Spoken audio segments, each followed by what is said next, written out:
Welcome to my schoolroom, my office, my closet. Let's be real. And I'm talking about this question of people being ready for classical conversation essentials because I get the question a lot. And people don't want to know, what's the program like? They want to know, oh gosh, they don't, what am I getting into and do I want to get into it? And so I want to first just run down the list of what I'm going to tell you so you kind of can either skip ahead or know what all I'm going to dig into. I have a hair in my mouth. First of all, to confirm, I do understand the reasons why people are nervous. Totally get that. Number two, the real question is, what is the dialectic? We've got to go into that because that's the definition of the class. Number three, the perils of skipping it. If you just skip a year, can't we just do 1 year of it or 2 years of it? And then talk about what it means that the parent is the authority and sets the rules and the guidelines. Like, this is huge. And then from there, we're going to talk about one of my interpretations or my theories about some of the buzz or the nervousness about essentials trickling down from the tutors, which I've been there, guilty. And then really the last part, really defining what it means that the first year they get some of it, the second year they get half of it, and the third year they get most of it. Really diving into that and using one of Andrew Pudwa's methods as well from IEW, Institute for Excellence in Writing. Okay, my background is I was a high school and middle school English teacher, so, I love this topic, love language arts. It makes people nervous, rightfully so. Language arts classes have 55 layers to them. No one wants to talk about this. I like to talk about this, okay? There's spelling, vocab, reading, comprehension, poetry, read-alouds, grammar, diagramming, just 55 layers. And it's called language arts, which means it's all an art form, which means you're already dealing in the subjective realm. So some people are like, kill me. I don't want to go through this. And I understand that. It is an art. It's a very necessary art. Like the SAT test has two components, math and reading or language arts, because those are the two big ones. And look at this, the 3 R's, reading, writing, arithmetic. Two of those R's have to do with language arts. So language arts is heavier if you want to really get down to it. So in Essentials, they're trying to take on the world. It's a massive program. It's worth it. It's huge. It encompasses most of those 55 strains. It leaves out poetry. It leaves out read-alouds and things like that. Clearly, you can do that stuff at home. I'm just saying that that's, vocabulary is not talked about in class, but it's part of the program. Spelling is not talked about in class, but it's part of the program. There's just a lot of access points for parents to take or not take if they want from the class. And we'll get to that when we talk about how the parent is in charge of how they want to deal with it. But another thing that makes people nervous about classical conversations essentials, and I need to stop saying it because clearly you know what I'm talking about, is in certain programs or certain communities, there are subcultural norms that take hold inside of communities. There's just certain feelings, certain excitement, certain nervousness, certain buzz, certain standards, unwritten standards, some that really aren't necessarily mandated by CC in order to stay licensed. These things just sort of take hold and they create a feeling or a buzz, and some parents are just like, I don't want that. I'm not taking that on. I don't want to be crass, but you kind of have to cut the crap a little bit. You have to be willing to say just because everyone's has a certain attitude does not mean you have to take that on. I mean, just certain things that happen in any community, that happens in families. It happens in healthy families. It's just, it is what it is. People are sheep. They follow the loudest leader sometimes, things like that. But I don't mean to get off on some deep thought there, but it's human nature. And so sometimes there's just attitudes and feelings and a nervous buzz. And they're like, that still feels stressful to me. And maybe you're right, fine. But that doesn't mean you shouldn't consider whether or not your kid, whether this program is really good for you. Okay. So let's move on to the next section about just a better question is going to have to be, do you know what the dialectic is? Meaning, or it's not so much is my kid ready for the dialectic, but do you know what you're getting into? What is a dialectic class? How does it work? And there's several attributes I want to talk about here. Number one is, by definition, you're taking the pieces that you learn, you're through trial and error, you're playing around with the pieces. No one bypasses this process. To become an expert at what you're doing, there's just trial and error. You're playing around with it. It's a non-threatening environment. Layer by layer, you're learning as you go, as you begin to try to implement the pieces together. Can we do this here? Does that go here? Could you put, why is that not an adjective and adverb? And how does that work? It's a conversation. There's no way through that except to say, okay, well then hang on. What about this? What about this? Taking the specific knowledge that where you're at and asking your next question, taking your next step. That's a very individual process. It happens between parent and student. It happens between mother and child, or father and child, and the parent and the tutor are asking questions together. The child is asking, it's a conversation. And that is normal. That's the dialectic. And chapter 2 of Leigh Bortin's, the creator of Classical Conversations, in her book, The Question, which is about the dialectic, in chapter 2, the title of the chapter is The Dialectic Teaches Families to Wrestle. I'm like, that's it. That's all you got to know. Like, read that chapter and your life has changed. Not really. I do recommend the essay, Dorothy Sayers' essay on learning. I know this is going to sound overblown, but pretty much changed my life. I mean, literally, it helped me reinterpret like my life, where I got stuck in my education because I did not want to go to the dialectic phase. So wasn't I ready? I wasn't ready. I want to. Nobody wants to wrestle. What people want to do is they want to show up to a class with their beautiful binder and their brand new pen that they got for school. And they're going to take really good notes. They're going to listen and be the best student ever. And then they're going to nail it and get a gold star that says, I aced the class. That's what we want. And that's, I know that feeling. I get that. So, but that's not the dialectic. The dialectic also, it creates an environment of learning. It teaches us two things. It teaches us there's two extremes. There's two responses to that kind of class. Number one, on one end, the response is, I don't know what's going on. I got to get out of here. These are not my people. This is not my class. I'm out. Get me out of here. That's one response. The other extreme of the extreme response on the other end of the spectrum is, I'm so beyond these people. Like, I do not need this class. Like, I did Shirley Grammar or whatever, I do not need this. This is not, I'm beyond this. And unless your kid is diagramming William Faulkner and acing the AP exam, then he can learn something from 4th through 6th grade essentials. I don't need to be ugly.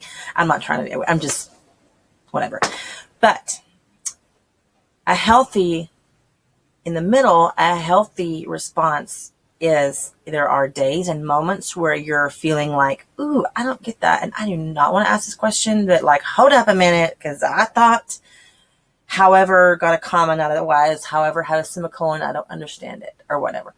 And then there are other times where maybe there is something going on in the class and you do understand it, and you have an opportunity to enter the conversation and gracefully say, oh yeah, I remember one of the ways I learned that was, and you're able to contribute to the conversation. It's a conversation. So you contribute to it and you step up. And so you become bolder and you also become humbler. It's beautiful. The dialectic, another picture of the dialectic is in the introduction of the book. It gives an analogy about monopoly. You need to read that section just about how we learn. Hopefully you've heard the monopoly analogy. I don't want to go on and on about it, but just that in typical modern education, we take a class on money, a class on the rules, a class on real estate, a class on this and that and the other. And then we play together, really competition. Can we handle it? Can you nail it? And you get an award. I won a Monopoly contest. And fine, by all means, go win the $10,000 Monopoly contest. I'm not saying you can't do that. By all means, go become a tycoon in real estate. But the dialectic is sort of that you bring the 6-year-old and the 50-year-old to the table and you play Monopoly together and you help each other and you go, oh, don't worry about that. You'll learn that later. Or here, I'll count your money for you. You are enjoying the process. That is a picture of what life is really like, because you're going to land at a job, and you're like, these people are crazy. Or so you disconnect because you're like, these people don't know what they're doing. And so people disconnect with pride, or they feel in over their heads, and so they won't be bold to ask, and they end up not getting the most out of life and growing into the callings that they have in their heart to be all that they are able to release into the world from who they are on the inside, that God's given them, their God-given contribution to the world. Okay, so I think that's all the layers of dialectic. There might be something I missed. If I did, I'll come back to that. By definition, this class is a beautiful opportunity to experience the dialectic and to begin to experience it. And they grow into that in classical conversations as they go forward. Okay, so they take the same class 3 years in a row. So let's talk about what if you skip it? Can we just skip the first year? That's the next thing. All right, well, you have it 3 years in a row. They take the same material 3 years in a row. Okay, fine, skip one. Well, that first year, by definition, the expectation is and should be and can be that they just learn some of it. Just learn some of it. And then next year they learn about half of it. The third year they learn about 80% of it. Or, that's, you want to master as much as you can. And so another way of saying that, let's get real, is that in the harder, like the composition, that means that first year the kid is writing some of it. And if the mom or the parent wants to, well, then write the rest the parent does more of the work than the child. I mean, you write a sentence, I'll write a sentence. Your kid's overwhelmed, don't worry, here, I'll do the first tap, and then you can go after me. And they're watching the parent do it, and they're going, oh, this is not too hard. And I'm telling you, it's ridiculous. It happens every time. Before you know it, you're on the third one, and they're like taking the pencil and going, here, I can do that. I got that. I mean, sometimes not. Sometimes they're like, when is this over? Can I go play? And that's fine. They're doing some of it. And they're learning to not be afraid of it. And they're seeing, we're talking about the first year child. They're seeing it done. They're seeing the result and going, oh, that wasn't too bad. Didn't stress my parent out. Like, I can do this. In the second year, it's amazing. They step up to the plate and they do half of it. It's amazing. In the third year, they do most of it. And it's great. So skipping a year by sort of short circuits that 3-layer process, which is part of the experience, is to walk in that third year and hear that same stuff and be like, yep, I know that. Yep, I got that. And to have that experience of, I stuck it out and I learned some things and now I know what's going on. And I'm going to be honest with you. I love the Classical Conversations guide because it literally says, I think it's like week 4 or 5 or 6. It literally says, at this point in the year, the parents are stressing out. The kids are fine. The parents are stressing out. And I'm like, thank you. It's literally written in there that it stresses the parents out more than the children. And that's okay, because we don't like to wrestle. We're old. We're set in our ways. We want to get in there and take good notes and be a good student and nail it. That's not the way the class works. All right. Speaking of parents' role, okay, the next thing, let's talk about how the parents are in charge of the checklists. They are the ones who decide the standards. The parents can say, we're not doing that, we're doing that. Even if you're in a community where, oh, well, in our community, the tutors make us turn the papers in or whatever. The parent can still lovingly at any point say, oh, we didn't get to that this week, or we're not doing that. Or I've really decided on some different goals and we're really working on that. And it is what it is. The parents are in charge of the grade, the checklist, the standards. And that's pretty much the way it is. I'm just acknowledging that what if, a particular community has a certain standard or a norm, well, then just lovingly say, not that, well, I've decided to do something different with my class of my 2 kids or whatever. So, because you're the teacher.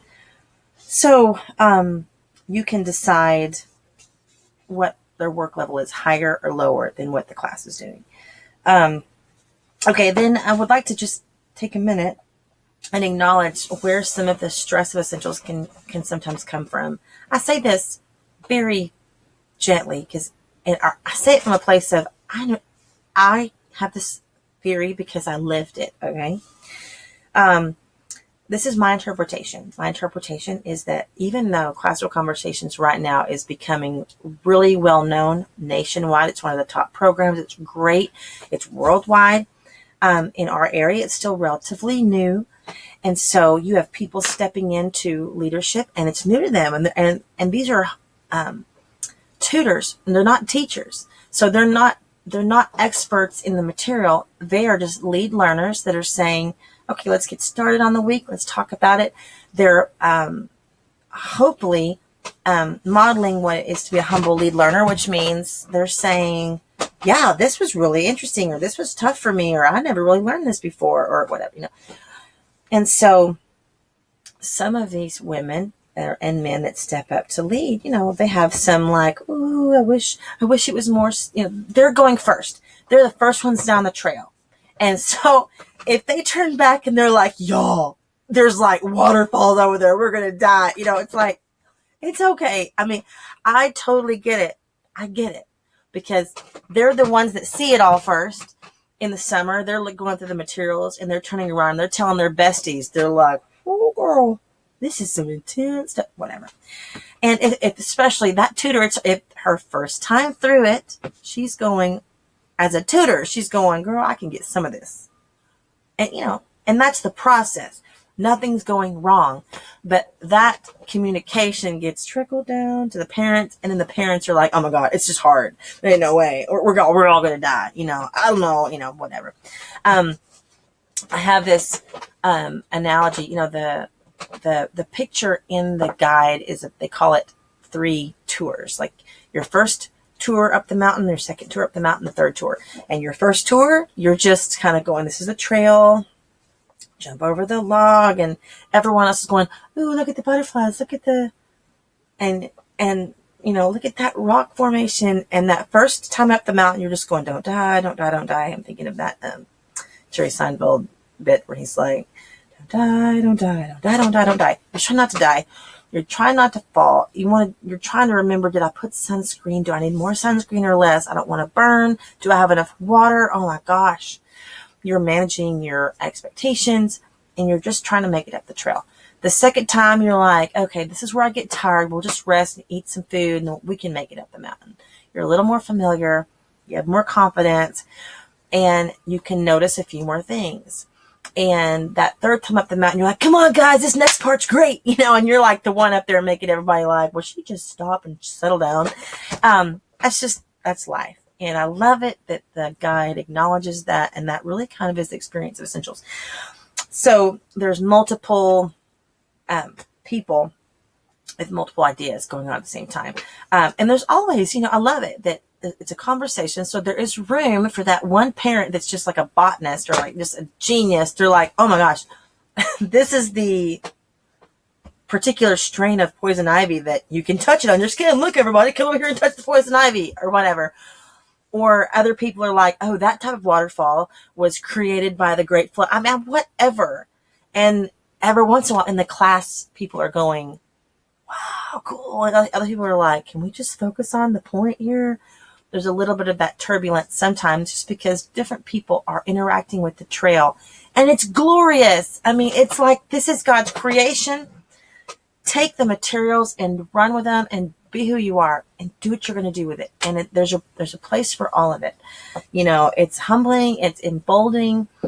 Is emboldening a word? I'm sure it is. I don't know. Emboldening. I don't know.